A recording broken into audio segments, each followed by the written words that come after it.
جبکہ اس کے پاس صحت نہ ہو. تو اس اعتبار سے دنیا کے اعتبار سے بھی صحت بڑی اہم نعمت ہے.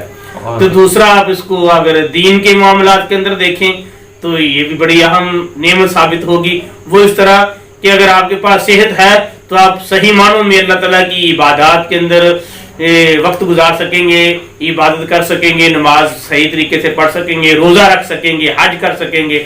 اگر آپ کے پاس صحت نہیں تو بے شمار عبادات کے معاملات آپ سے ساقط ہو جاتے ہیں. شرعی عذر کی بنا پر آپ سے روزے کی معافی ہو جائے گی, اسی طرح اور بھی عبادات کی معافی ہو جاتی ہے اگر صحت نہ ہو. یعنی جان ہے تو جہان ہے. جی بالکل ایسے ہی. جان کے ساتھ ساتھ ایک میرے ذہن میں سوال آیا کہ آپ نے یہ تو بتایا یعنی محتاجی سے بچ جانا, صحت کا ہونا, فراغت کا ہونا, یہ بہت بڑی نعمت, اللہ کا شکر ادا کرنا چاہیے, اس میں کوئی شک نہیں. لیکن میرے خیال میں کہ جو ہم آپ صلی اللہ علیہ وسلم کی امت ہی نہیں ہیں, ہمارے پاس ایمان کی دولت ہے, ہم مسلمان ہیں, اس سے بڑی کوئی نعمت نہیں ہے. اس پہ بھی اللہ کا شکر ہمیں جا بجا اور بہت زیادہ ادا کرنا چاہیے. اس بارے میں آپ کیا رائے؟ جی بالکل. تنبیہ الغافلین کے اندر ایک بہت بڑے بزرگ کا قول نقل کیا گیا. وہ فرماتے ہیں کہ دو ایسی عظیم نعمتیں ہیں جو تمام نعمتوں کی سردار نعمتیں ہیں. ایک کا تعلق دنیا کے ساتھ ہے اور ایک کا تعلق آخرت کے ساتھ ہے. جس نعمت کا تعلق دنیا کے ساتھ ہے, جو تمام نعمتوں کی سردار نعمت ہے, وہ ہے عافیت, یعنی صحت یاب ہونا, عافیت میں رہنا. یہ بہت بڑی نعمت ہے, یہ دنیاوی نعمتوں کی سردار نعمت ہے. دوسرا فرماتے ہیں کہ اسلام یعنی مسلمان ہونا, یہ بہت بڑی عظیم نعمت ہے, اس کا تعلق آخرت کے ساتھ ہے. یعنی آخرت کی جتنی بھی عظیم نعمتیں ہیں, آپ جنت لگائیں, پھر جنت کے اندر آپ محلات ہیں, بے شمار نعمتیں ہیں, کوئی شمار نہیں کیا جا سکتا. پھر اللہ تعالیٰ کا دیدار ہے. یہ ساری اخروی جو نعمتیں ہیں یہ اسلام کے بغیر ناممکن ہیں.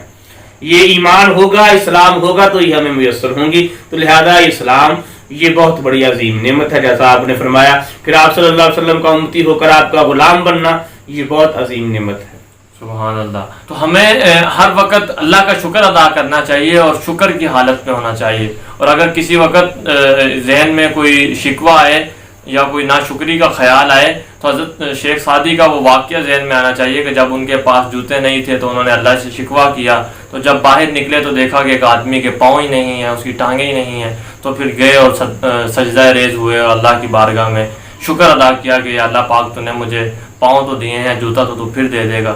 تو ہمارے پاس یعنی ایک بندے میں اگر 1000 یا 100 خامیاں تو ایک خوبی ہوتی ہے. ہمارے پاس اگر کچھ نہیں ہے تو وہ دیکھیں جو ہمارے پاس ہے, جب آپ اس کی طرف دیکھیں گے تو آپ کا ضرور شکر کرنے کو دل کرے گا. تو علامہ صاحب شکر کی اہمیت پر کوئی ہمیں بات بتائیں تاکہ ہم ہر وقت اللہ کا شکر ادا کریں. جی شکر کی اہمیت بہت زیادہ بیان کی گئی قرآن مجید میں بھی, احادیث طیبہ میں بھی. جیسا کہ آپ اسی آیت کو لے لیں کہ فَاذْكُرُونِي أَذْكُرْكُمْ وَاشْكُرُوا لِي وَلَا تَكْفُرُونَ, کہ اللہ تعالیٰ نے جہاں اپنا ذکر کرنے کا حکم دیا وہیں اپنے شکر ادا کرنے کا حکم دیا کہ میرا شکر ادا کرو, اور ساتھ یہ بھی فرما دیا کہ ناشکری نہ کرو, کفر نہ کرو. اس سے بھی شکر کی اہمیت واضح ہوتی ہے. تو اس بات کو میں مزید حضرت سیدنا قتادہ رضی اللہ تعالیٰ عنہ صحابی رسول ہے, آپ آقا صلی اللہ علیہ وآلہ وصحابہ وبارک وسلم سے روایت بیان کرتے ہیں کہ آپ صلی اللہ علیہ وسلم نے ارشاد فرمایا, جس کو 4 چیزیں حاصل ہو گئیں اس نے دنیا اور آخرت کی بھلائیاں حاصل کر لیں. وہ 4 چیزیں یہ ہیں کہ وہ زبان جو ذکر کرے, ایک چیز. دوسرا فرمایا وہ دل جو شکر کرے. تیسرا فرمایا وہ بدن جو صبر کرے. چوتھی فرمایا کہ مومنہ صالح بیوی کا مل جانا. یہ بھی عظیم نعمتیں ہیں. جس کے پاس یہ 4 نعمتیں آ گئیں اس سمجھ لے کہ اس کے پاس دنیا اور آخرت کی بھلائیاں آ گئیں. اب شکر کو آپ دیکھ لیں کہ ذکر کو زبان کے ساتھ رکھا, اور جب شکر کی باری آئی تو فرمایا وہ دل میں شکر کا تعلق قائم کیا کہ وہ دل جو شکر کرے. اور دل کی اہمیت کا آپ اندازہ لگائیں کہ اس تمام جسم کے اعضاء میں سے جسم اپنا دل کو بڑی خاص اور نمایاں اہمیت حاصل ہے, یعنی پوری باڈی کا ایک ہیڈ پرزہ ہے.